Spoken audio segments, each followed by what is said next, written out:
नमस्कार। अलका अभिजीता शुक्ला चैनल में आप सभी का स्वागत है। किसी भी चीज़ का एक निश्चित दायरा होना अत्यंत आवश्यक है। फिर चाहे वो कोई काम हो या कोई चीज़ हो या हमारे रिश्ते हों।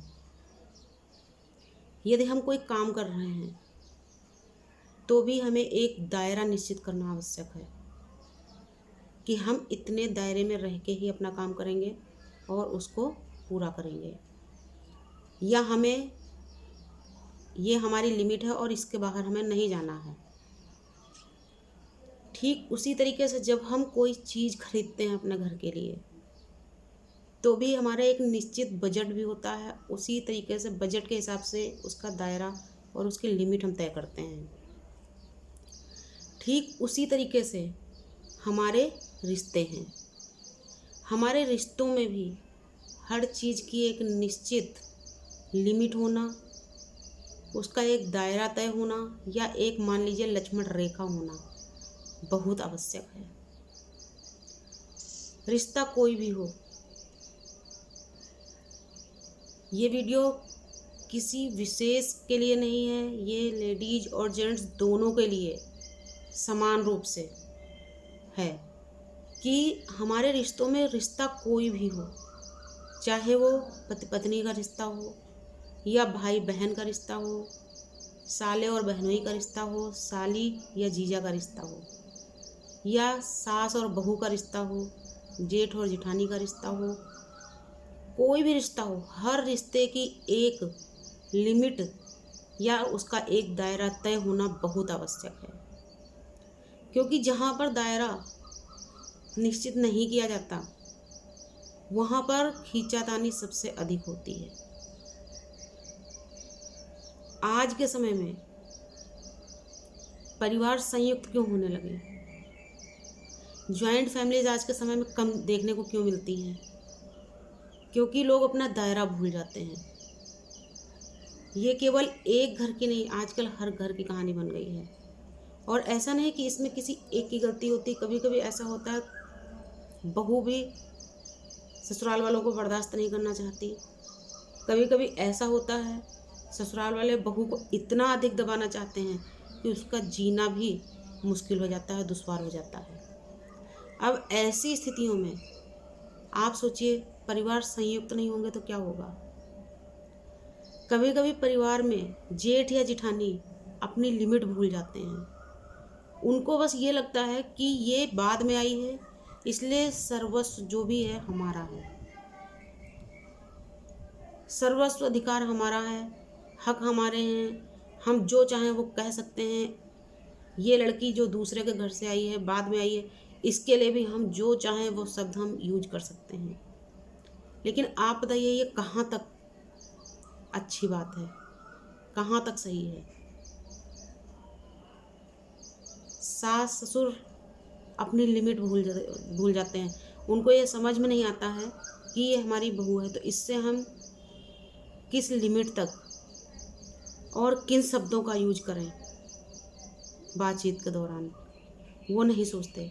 लेकिन वही काम जब बहू करती है, क्योंकि वो भी एक इंसान है, बार बार यदि आप पत्थर पर भी हथौड़ा मारते हैं तो वो पत्थर भी फूट जाता है। फिर बहू तो एक इंसान है। अगर आप उसको बार बार गलत शब्दों से संबोधित करेंगे या बार बार उसके सामने आप उसके माता पिता या उसके भाई बहन को बुरा भला कहेंगे, उनकी आलोचना करेंगे, वो कहाँ तक बर्दाश्त करेगी? ठीक वही मैं अपनी बहनों को भी बोलूँगी कि कभी भी अपनी लिमिट मत भूलिए, अपना दायरा मत भूलिए। यदि आप अपनी सास से भी बात कर रहे हैं तो आप ये ज़रूर सोच लीजिए पहले कि वो भी किसी की माँ है जैसे आपकी माँ है। आप उन्हीं शब्दों का उनसे इस्तेमाल करिए जो आप अपनी माँ के लिए कर सकते हैं। आप उनसे उतना ही बोलिए जितना अपनी माँ से बोल सकते हैं। कभी भी वो शब्द अपनी सास के लिए इस्तेमाल ना करें जो आप अपनी माँ के लिए नहीं कर सकते, या आपकी माँ के लिए यदि कोई वो शब्द इस्तेमाल करे तो आपको बुरा लगे। इसलिए हर चीज़ का एक दायरा फिक्स होना बहुत ज़रूरी है। जब हम दायरा निश्चित नहीं करते हैं तो हमारे ही जीवन में तनाव आने लगता है,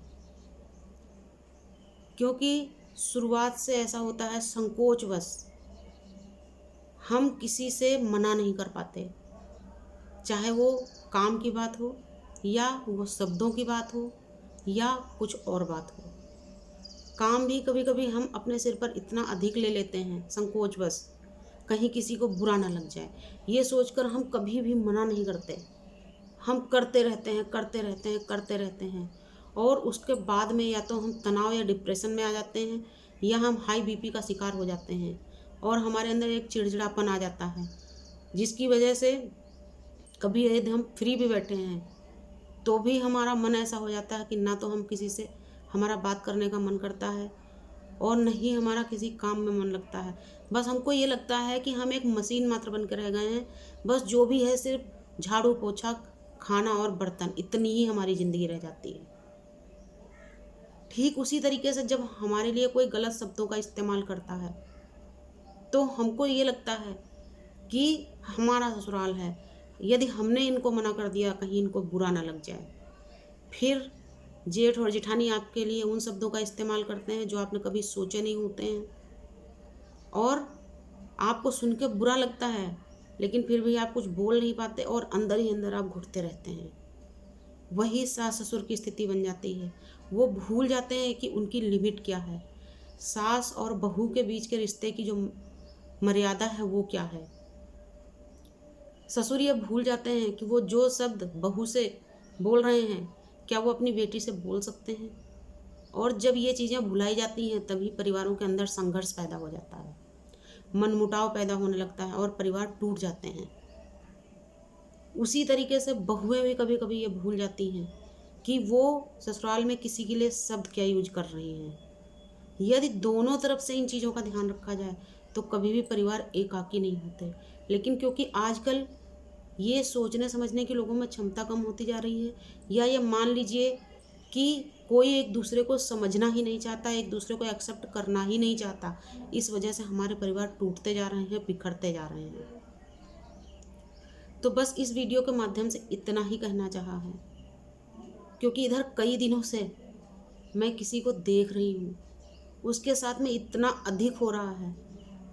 वो लड़की बेचारी दूसरे के घर से आई है, पूरे दिन वो काम में लगती है, लेकिन उसके बाद भी सिर्फ उसको जली कटी बातें सुनने को मिलती हैं। और घर का कोई भी मेंबर हो, सास ससुर से लेकर के जेठ और जेठानी तक उसके लिए इतने अभद्र शब्दों का यूज करते हैं कि वो दूसरों को सुनने में बुरे लगते हैं। तो आप सोचिए जो लड़की या जो बहू उन शब्दों को, उन हालातों को झेल रही है, सोच के देखिए उसका क्या हाल होगा। तो बस इन बातों का ध्यान रखें तो परिवार में हमेशा खुशहाली बनी रहेगी। बस आज की वीडियो में इतना ही। यदि आपको पसंद आए वीडियो तो इसको लाइक और शेयर करिएगा, मेरे चैनल को सब्सक्राइब करिएगा। नमस्कार, धन्यवाद।